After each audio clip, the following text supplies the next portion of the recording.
Assalamualaikum warahmatullahi wabarakatuh.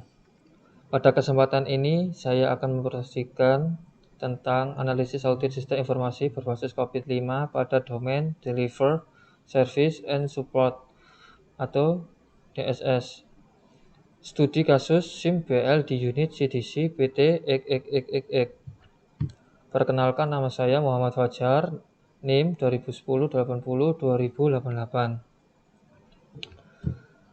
Poin pertama, latar belakang atau latar belakang dilakukan audit.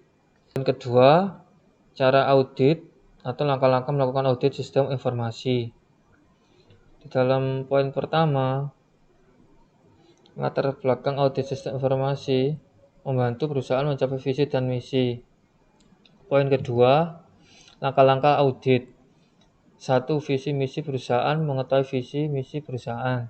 2. Visi misi divisi CDC perusahaan, mengetahui visi misi CDC perusahaan. 3. Keselarasan visi dan misi, mengetahui keselarasan antara enterprise goal and IT goal. 4. Domain, menentukan domain yang akan digunakan.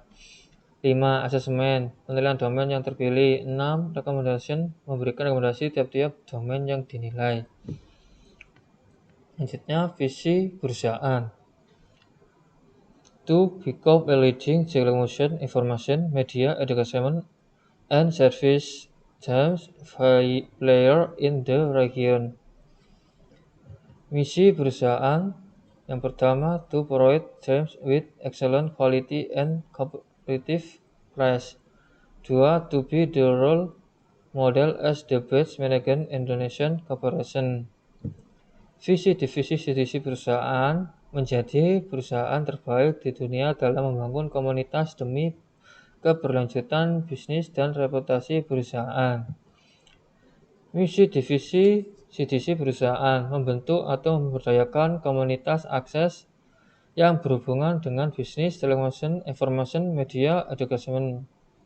2. Membentuk atau memberdayakan komunitas konten yang berhubungan dengan bisnis, telecommunication, information, media, entertainment. 3. Membentuk atau memberdayakan komunitas sosial, ekonomi, dan lingkungan. Keselarasan enterprise dan IT goal, pemetaan enterprise goal dengan sasaran strategis bina perusahaan. Poin 1.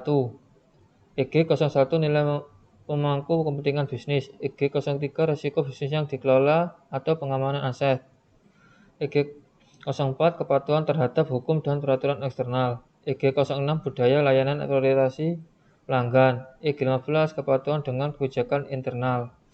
Poin B, EG01 nilai pemangku kepentingan bisnis. EG02 portofolio produk dan layanan kompetitif. EG03 resiko bisnis yang dikelola pengamanan aset. EG06 budaya layanan prioritasi pelanggan. EG08 respon tangkas terhadap lingkungan bisnis yang berubah.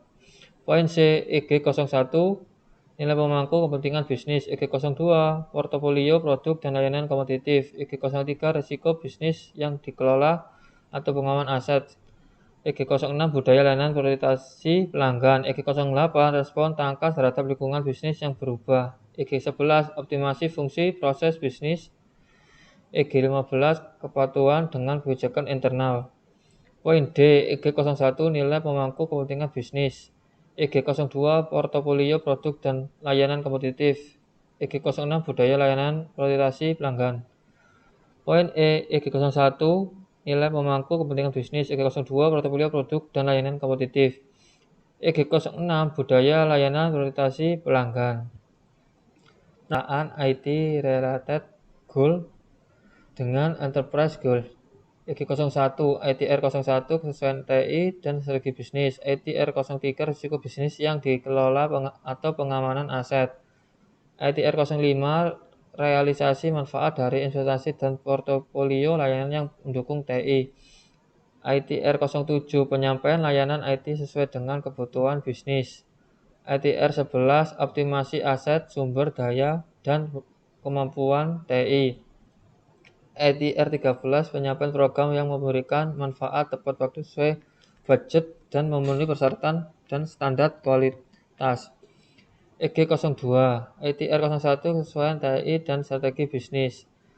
ITR08 realisasi manfaat dari investasi dan portofolio layanan yang mendukung TI. ITR07 penyiapan layanan IT sesuai dengan kebutuhan bisnis. ITR09 kelincahan TI.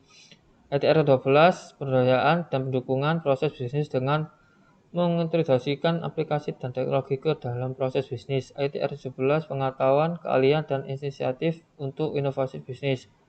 EG03 ITR04 mengelola risiko bisnis terkait IT. ITR10 keamanan informasi, infrastruktur, pemrosesan, dan aplikasi.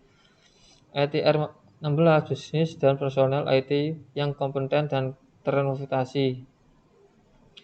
EG04 ITR02 kepatuhan TI dan dukungan untuk bisnis yang sesuai dengan hukum dan peraturan eksternal. ITR10 keamanan informasi, infrastruktur, pemrosesan, dan aplikasi. EG05 ITR06 transformasi biaya, manfaat, dan resiko TI.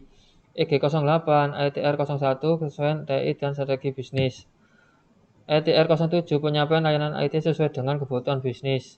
ITR09 kelincahan TI. ITR17 pengetahuan, keahlian, dan inisiatif untuk inovasi bisnis. EG011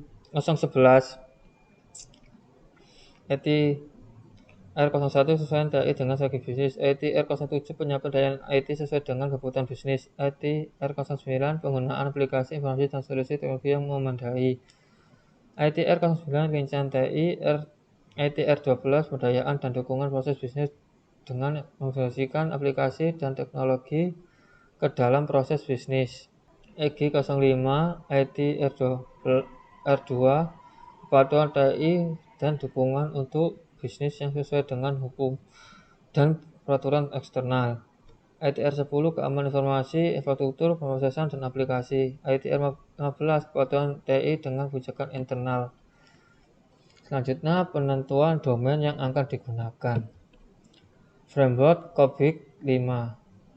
Framework COBIT-5 yaitu domain DS atau Deliver Service and Support DSS yang sesuai dengan kondisi tata kelola bina lingkungan SGM CDC PT yang dan digunakan sebagai ruang lingkup dan standar audit yaitu DSS 01, DSS 02, DSS 03, DSS 04, DSS 05, dan DSS 06. Asesmen analisis keseluruhan gap rata capability level. Dari gambar diagram tersebut dapat diketahui bahwa rata-rata capability level tiap-tiap proses domain DSS COBIT-5 yang diperoleh berada level 4 yaitu predictable proses. Artinya aktivitas kebijakan dan aturan terkomunikasi dan menghasilkan layanan atau informasi optimal yang telah dimonitor dan dianalisis, serta untuk mencapai level 5 yaitu optimizing proses yang harus dilakukan yaitu membuat inovasi dan strategi untuk pengembangan aktivitas sesuai hasil analisis dari aktivitas yang telah terstandarisasi sebelumnya, juga memaksimalkan aktivitas yang sudah berjalan cukup baik. Rekomendasi berikut ini beberapa tambahan rekomendasi secara umum berdasarkan kondisi bagian bina lingkungan unit CDC PT dalam ruang lingkup sistem informasi bina lingkungan. Capability level yang didapat secara keseluruhan adalah level 4. Predictable proses level target yang ingin dicapai adalah 5 optimizing proses, sehingga rekomendasi yang disusun adalah sebagai berikut. 1. Memperketat kontrol terhadap proses yang berlangsung untuk mempertahankan proses yang sudah berjalan cukup baik. 2. Membuat inovasi terhadap proses bisnis agar berjalan variatif ke arah yang lebih baik. 3. Berdasarkan prioritas, maka domain yang masih tertinggal adalah DSS 04 yaitu Manager Continuity, maka perlu dilaksanakan terlebih dahulu rekomendasinya untuk meningkatkan performasi dalam berlangsungnya bisnis proses. 4. Meningkatkan dan konsisten dalam mengontrol dan mengevaluasi pencapaian terhadap blueprint 5 tahunan, khusus kontrol dan evaluasi per 3 bulanan dan per tahun. Mungkin sekian saya sampaikan, mohon maaf apabila banyak kekurangannya. Terima kasih atas perhatiannya. Waalaikumsalam warahmatullahi wabarakatuh.